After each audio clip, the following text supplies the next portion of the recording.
Hello दोस्तों, नमस्कार। SM किसी चैनल में मैं आप सभी लोगों का दिल से बहुत बहुत स्वागत करता हूं। दोस्तों, जैसे कि आप सभी लोगों को पता ही है कि आज के दिन हमारा मार्केट जैसे 3:30 बजे, मतलब वैसे तो रोज़ ही बंद हो जाता है, बट उसके बाद ट्रंप की ओर से एक ऐसा स्टेटमेंट आया, एक ऐसी खबर आई, उसके बाद तो पूरी दुनिया के बाजार में गजब की तेज़ी देखने को मिली। हमारा गिफ्ट निफ्टी भी हम लोगों ने देख लिया, नेक्स्ट लेवल की लगातार तेज़ी दिखाते हुए देखने को यहाँ पे मिल रहा है।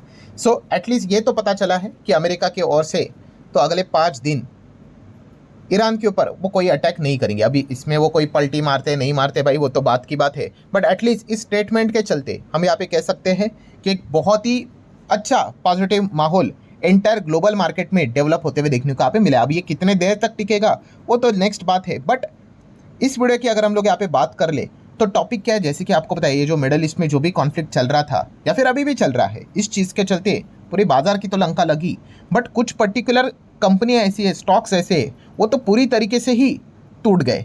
और इसके पीछे का रीज़न क्या है? बहुत ही सिंपल सा गणित है, क्योंकि उनका जो बिजनेस हम लोग को जो देखने को यहाँ पे मिलता था वो मिडल ईस्ट से रिलेटेड देखने को मिलता था। बट जैसे अभी मैंने आप लोगों को बताया कि ट्रंप ने क्या कर दिया, टैको यहाँ पे कर दिया, यू टर्न मार लिया, तो इस चीज़ के चलते अब वापस सबसे ज़्यादा फोकस इन्हीं बिजनेसेस के ऊपर कल के दिन यहाँ पे जाने वाला है। अब बिजनेस बोलो, सेक्टर्स यहाँ पे बोलो, या फिर कंपनी बोलो, स्टॉक्स बोलो, इन्हीं के ऊपर ज़्यादा फोकस जाएगा, बिकॉज इनका कारोबार मिडल ईस्ट से भी बहुत अच्छा खासा चलता था। इंडिया से चलता था, बट मिडल ईस्ट से भी बहुत सारी कंपनियां अच्छा खासा कमाई करती थी। बट हुआ क्या कि इस जंग के चलते चीज़ें हम लोग को रुकती हुई देखने को यहाँ पे मिली थी। पहले शुरुआत में क्या हुआ था, इनिशियल स्टेज पे ज़्यादा इम्पैक्ट नहीं था। क्यों? क्योंकि पहले तो सिर्फ अमेरिका, ईरान, इजराइल ये इन्वॉल्व थे।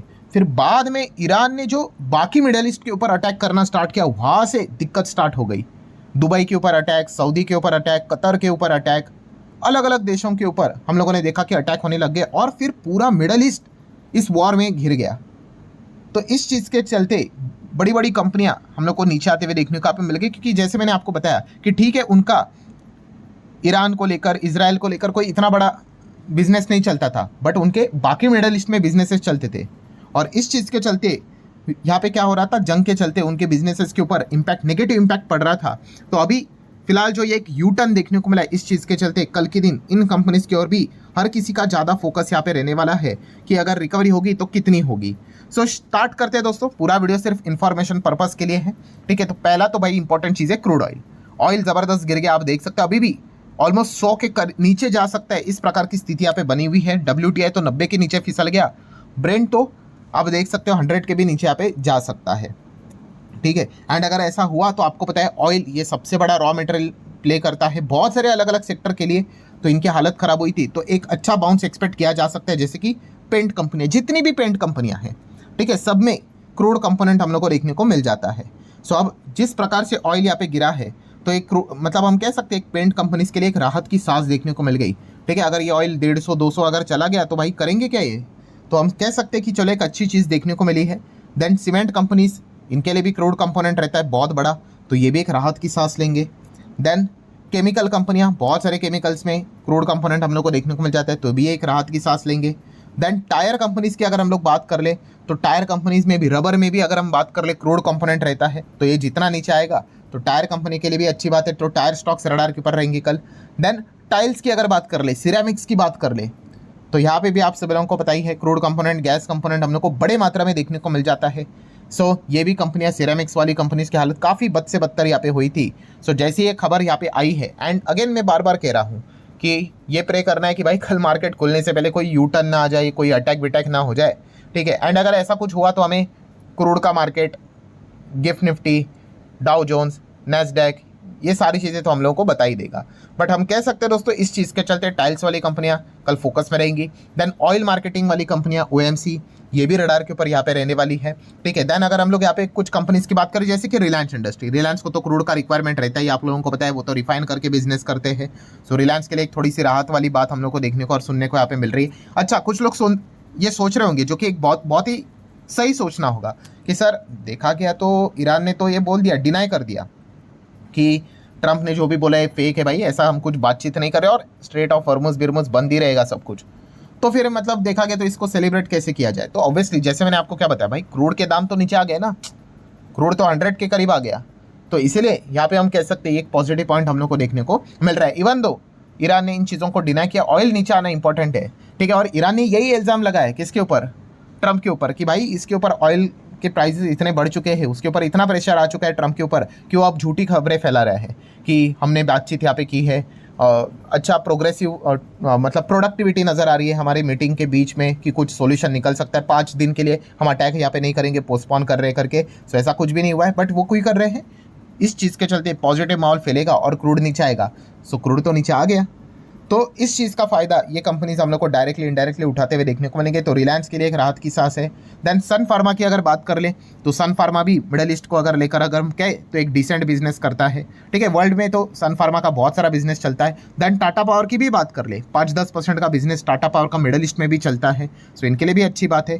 देन चावल वाली कंपनीज की बात कर ले, ठीक है, इसको भी हम लोग बाद में कवर करेंगे, उनके लिए अच्छी बात है। बहुत सारी चावल कंपनी ऐसी है जो मिडल ईस्ट में ही भयंकर लेवल पे एक्सपोर्ट करती है, ठीक है, एक कंट्री में नहीं मल्टीपल कंट्रीज में, ठीक है। तो ये भी रडार के ऊपर रहेगी। कल्याण ज्वेलर्स की बात कर ले, कल्याण ज्वेलर भी बहुत अच्छा खासा बिजनेस इंडिया में तो है ही है, बट मिडल ईस्ट भी इनके लिए एक बहुत अच्छा खासा बिजनेस चलता है। बट जो फिलहाल जो सिचुएशन यहाँ पे थी इस चीज़ के चलते इनकी भी हालत यहाँ पे खराब हुई थी। देन एल की बात करें, एल तो परेशान हो गया भाई एक्सप्लेनेशन दे देकर। आपको पता ही होगा एल को 10-15 हज़ार करोड़ का मिडल ईस्ट को लेकर बहुत बड़ा कॉन्ट्रैक्ट मिला था, जो कि उस वक्त इस स्टॉक में ज़बरदस्त तेज़ी लेकर आया था। बट अभी क्या हो गया, मिडल ईस्ट में जो चीज़ें चल रही है, सो एल की भी हालत ख़राब हो गई। क्लैरिफिकेशन के ऊपर क्लैरिफिकेशन वो देते यहाँ पे जा ही रहे हैं, बट स्टॉक गिरने का नाम मतलब रुकने का नाम ही नहीं है, गिरावट तो जारी है। सो अब ये देखने वाली बात है कि एल में कल के दिन क्या राहत रैली मतलब रिलीफ रैली देखने को मिलती है कि नहीं। दैन स्टेरलिंग एंड विल्सन की अगर बात कर ले, ठीक है, इसका भी अगर देखा गया प्रमोटर कंट्रोलिंग स्टेक अभी रिलायंस के पास ही आ चुका है। सो ये भी मिडल ईस्ट में लेकर बहुत अच्छा खासा बिजनेस करता है, इसकी भी ठुकाई पिटाई ज़बरदस्त हो गई। सो ये भी एक रडार के ऊपर रहेगा। देन किर्लोस्कर ऑयल इंजन्स की बात कर ले, ये रडार के ऊपर रहेगा। केईसी इंटरनेशनल की बात कर ले, सारी दिग्गज कंपनियां दोस्तों, ये इंडिया में तो काम करती ही करती है, बट इनका विदेश में भी बिजनेस है और मिडल ईस्ट में भी बड़ा बिजनेस देखने को यहाँ पे मिलता है, जो कि फिलहाल इस कॉन्फ्लिक्ट के चलते परेशान में आई थी। देन नेक्स्ट KPIL की अगर बात कर ले, मतलब कल्पतरु प्रोजेक्ट इंटरनेशनल लिमिटेड की बात कर ले, इनका भी बहुत अच्छा खासा प्रोजेक्ट मिडल ईस्ट से हम लोग को चलते हुए देखने को मिलता था। प्रोजेक्ट मतलब बिजनेस चलता था। सो ये भी नाराज थे यहाँ पे, जब तक मिडल ईस्ट में जंग यहाँ पे चल रही है, सो दिक्कतें रहेंगी इनके प्रोजेक्ट्स को कंप्लीट करने के लिए। देन कूलिंग वाली कंपनियां, वोल्टास, ब्लू स्टार की बात कर ले, तो ये हमारे देश में ही है ही, मिडल ईस्ट में भी 30-40% इनका बिजनेस हम लोग को चलते हुए देखने को मिल जाता है, बहुत बड़े मात्रा में। सो ये भी थोड़े बहुत यहाँ पे रुके हुए थे, तो चलिए अभी ये खबर आई है तो ये भी रडार के ऊपर रहेंगे। देन चावल वाली कंपनी, अभी जैसे मैंने अभी आप लोगों को बताया, तो KRBL फोकस में रहेगा।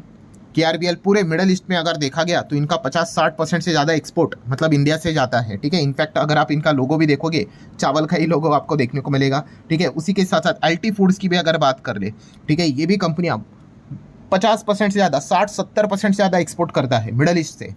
तो मिडल ईस्ट से हम कह सकते हैं बहुत भयंकर मात्रा में कमाई करते थे, ठीक है। बट अभी फिलहाल की सिचुएशन आप कह सकते हो, ये पिछला पूरा 1 महीना तो नहीं बोल सकते, बट जितने भी दिन हुए हैं काफ़ी चैलेंजिंग रहे, काफ़ी टफ रहे हैं, ठीक है। जहाँ से आप अच्छी कमाई करते हो वहाँ पे अगर इस प्रकार की स्थिति होगी तो बिजनेस के ऊपर इम्पैक्ट पड़ेगा ही पड़ेगा, इसलिए इनकी हालत काफ़ी ख़राब हो रही थी। सो अभी ये अच्छी खबर आई है, सो लेट्स सी क्या रिएक्शन देखने को मिल जाता है। वी गार्ड की अगर हम लोग यहाँ पे बात कर लें तो ये भी कंपनी फोकस में यहाँ पे रहेगी। देन उसी के साथ साथ रेडिंगटन की अगर हम लोग बात कर ले, ठीक है, रेडिंगटन मतलब इंडिया की अगर बात कर ले तो इंडिया में आपको पता ही है आईफोन से रिलेटेड जो भी सप्लाई चेन डिस्ट्रीब्यूशन का काम इसी कंपनी के पास देखने को मिल जाता है। जब आईफोन 17 लॉन्च भी हुआ था, ये कंपनी काफ़ी रडार के ऊपर यहाँ पे रही थी, बहुत अच्छा खासा भागी भी थी, मिडल ईस्ट से भी ज़बरदस्त कमाती है ये कंपनी।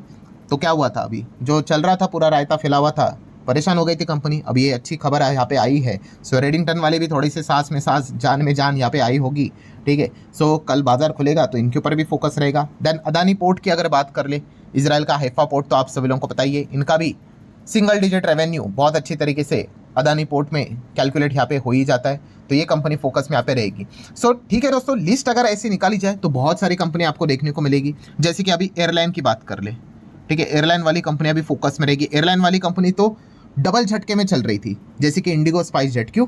क्योंकि पहले तो अगर देखा गया तो मिडल ईस्ट से रिलेटेड बहुत अच्छा खासा बिजनेस होता था कि 1 करोड़ इंडियंस रहते हैं वहाँ पे अप्रॉक्सीमेटली, ठीक है। तो आप अंदाज़ा लगा लीजिए, थोड़ी ना कोई शिप से आता जाता यहाँ पे होगा, मैक्सिमम लोग तो भाई हवाई जहाज से आते जाते रहते थे। तो मिडल ईस्ट से रिलेटेड इनका बड़ा बिजनेस चलता था एयरलाइन कंपनीज का, वो रुक गया। देन उसके बाद अगर देखा गया तो मिडल ईस्ट का जो एयर स्पेस था वो भी रुक गया, तो पूरा ऐसा गोल घूम के यहाँ पे आना पड़ता था, तो एक्स्ट्रा फ्यूल जाता था। एंड देन उसके बाद प्रॉब्लम क्या हो गई, ऑयल, जो ऑयल वो जेट फ्यूल का इस्तेमाल करते थे उसके प्राइजेस बढ़ गए। तो एयरलाइन कंपनी के तो तीनों चारों जगह से उनके ऊपर अटैक हुआ था, तो काफ़ी हालत ख़राब यहाँ पे हुई थी। सो अब ये अच्छी खबर यहाँ पे सामने आई है, तो एयरलाइन कंपनियां भी रडार के ऊपर रहेगी, थोड़ा सा वो भी जान में जान यहाँ पे आती हुई देखने को मिलेगी। तो ये सारी कंपनियां अगर देखा गया दोस्तों तो कल रडार के ऊपर यहाँ पे रहने वाली है, ठीक है, कि ये कैसे रिएक्ट करते हैं, कौन कितना पॉजिटिवली यहाँ पे भागता है, ये देखना एक अब इंटरेस्टिंग पार्ट यहाँ पे होने वाला है। सो ठीक है दोस्तों, आशा करता हूँ पूरा वीडियो सिर्फ इन्फॉर्मेशन पर्पज़ के लिए था, पसंद आया होगा, चाहो तो लाइक एंड शेयर यहाँ पे कर सकते हो। अब मिलते हैं नेक्स्ट वीडियो में, तब तक के लिए बाय बाय।